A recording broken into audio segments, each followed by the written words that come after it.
So I was thinking about our last conversation, right? When I was going over all of the strategies and tactics that I took to make my shift from a good girl to villain, my transformation story, right?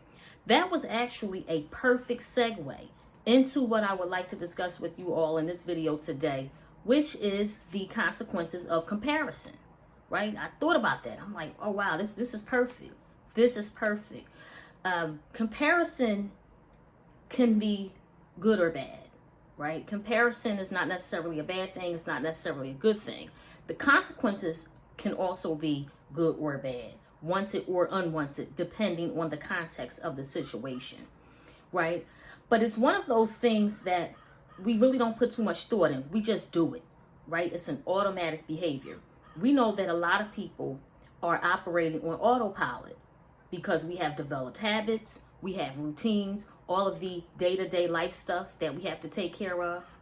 So comparison can definitely be insidious because you're not really aware of it. I don't think a lot of people are aware when this is happening. They just do it. You know what I mean? So if you are not vigilant, you can allow comparison to evolve into envy.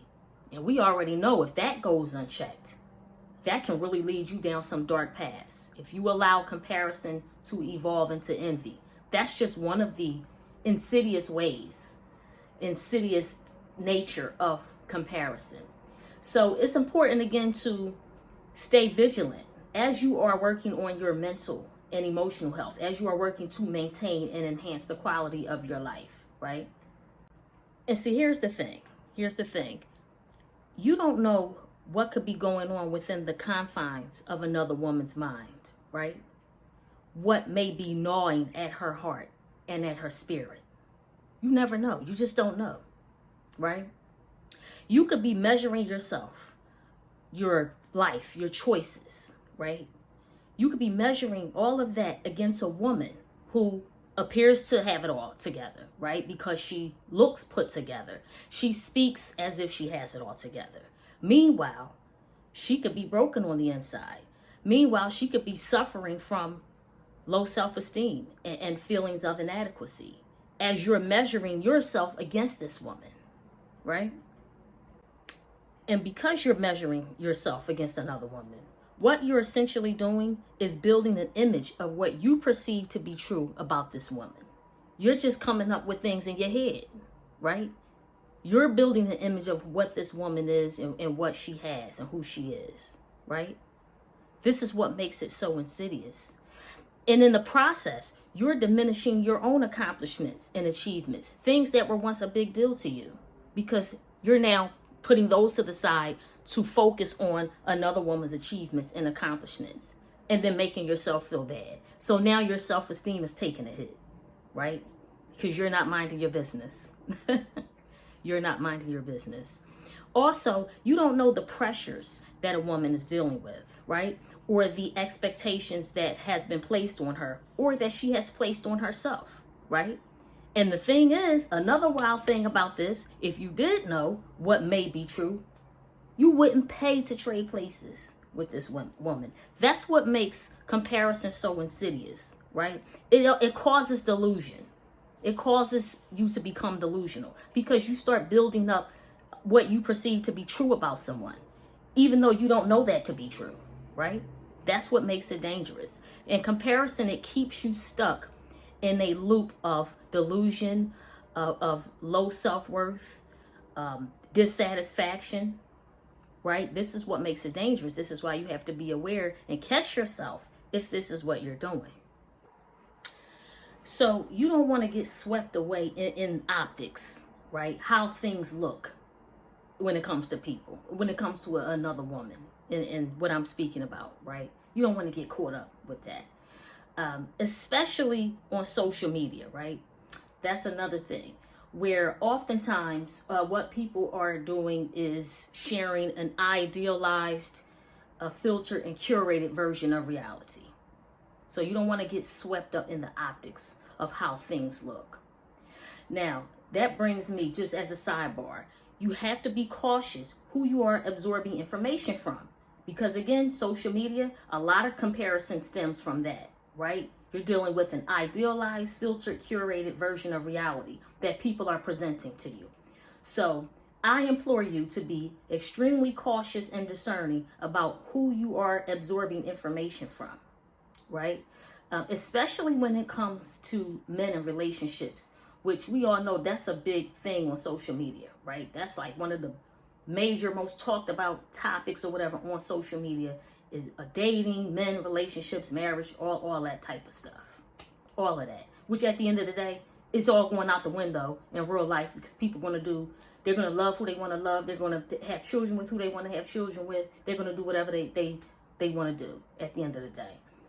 But as a sidebar, you have to be careful because some of those women are speaking on men and relationships and motherhood and children and all of that from a very bitter and jaded and resentful place. It just is what it is, right? Because 10 times out of 10, they are speaking from their own personal experiences, right? And so what they're doing is attempting to pass subjective truth off as the objective truth. So that's just a sidebar. Since I mentioned how social media oftentimes 9.8 times out of 10 is idealized, filtered, and curated. That's major. That's why I brought that up, right? Because we're all on social media. Even people that claim they're not on here like that, if anything, they're getting on here to scroll and look around before they get off. That's very important.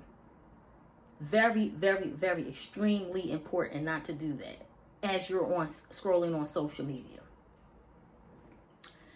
So as far as comparison is concerned, you could be striving for something that doesn't even exist as you're measuring yourself against other people, and especially online, on social media.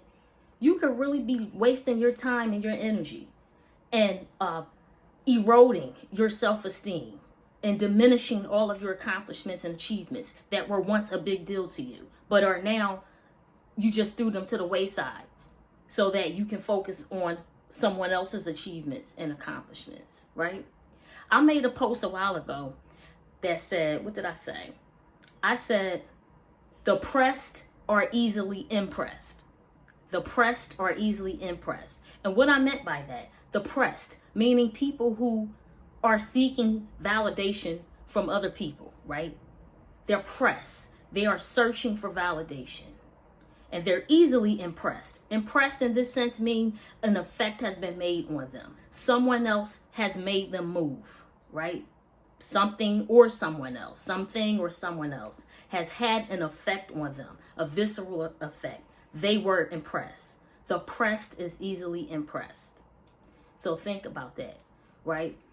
Allowing comparison to become a habit, that usually implies that you cannot look to yourself for validation. You have to go outside of yourself to look for that.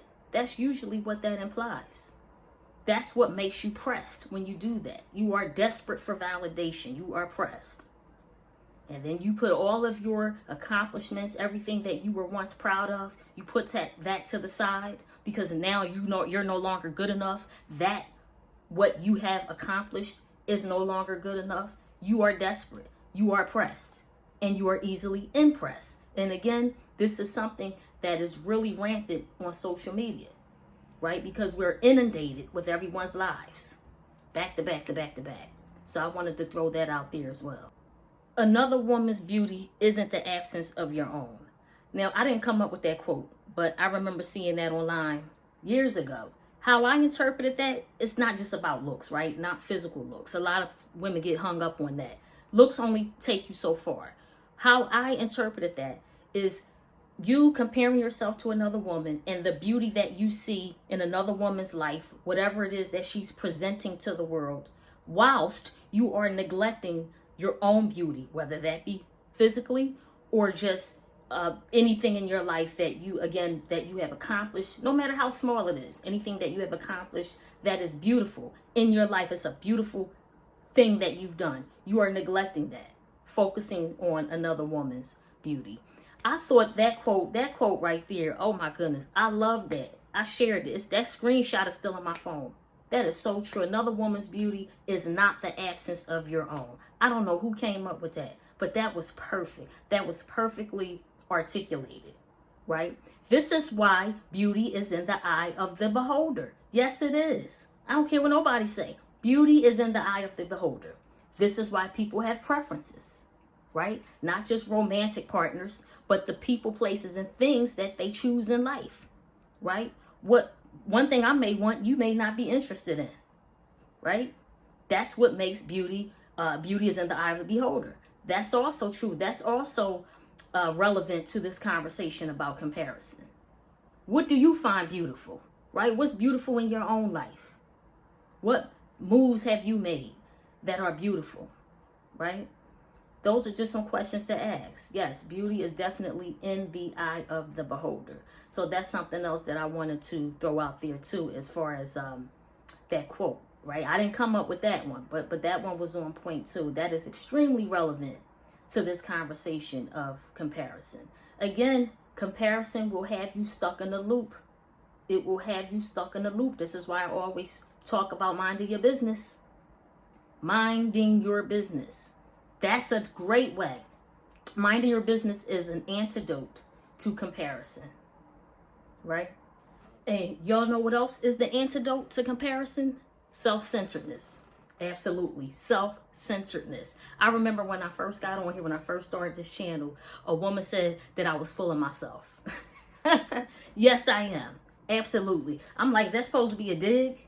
Is that supposed to be a dig? You know, the bigger question, man, is why aren't you full of yourself? I'm not empty. Me being self-centered means that I'm not self-centered, yes, and full of myself. Means that I am not empty. I am not tethered to anyone else's expectations. So, ladies, as you are shifting from a good girl to a villainess, be prepared to be called self-centered and full of yourself. Take that as a compliment.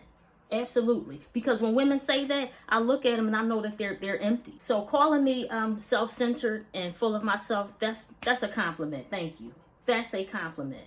And I hope that you gain some self-esteem so that you can also center yourself and be full of yourself and not empty. Right? So that's one thing that you're going to hear too as you're shifting to a villainess. Y'all remember, when that happens, y'all going to say, Tiffany Masika said that. She said that was going to happen. Right? Being self-centered means that you value yourself, right? I spoke about setting boundaries and enforcing them. When you value yourself, it's easier for you to set boundaries and enforce them.